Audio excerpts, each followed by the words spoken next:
I hear the clock ticking. And time waits for no man. Life goes by, and it goes by quick. Don't waste those years. Don't waste them. Live them. I want you to be terrified of sitting on the sidelines and doing nothing.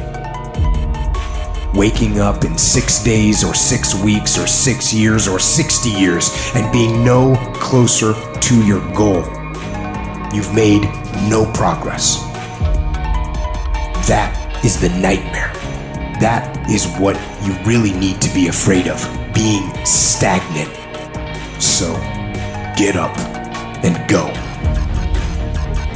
That idea isn't going to execute itself. That book isn't going to write itself. Those weights out in the gym, they aren't going to move themselves. You have to do it, and you have to do it now. Don't wait anymore. Don't think anymore. Don't plan anymore. Don't contemplate anymore. Don't make any more excuses or justifications. Don't rationalize anything else. No. Take the risk. Take the gamble. Take the first step. Take action now. No complacency. No backing off. No slack whatsoever.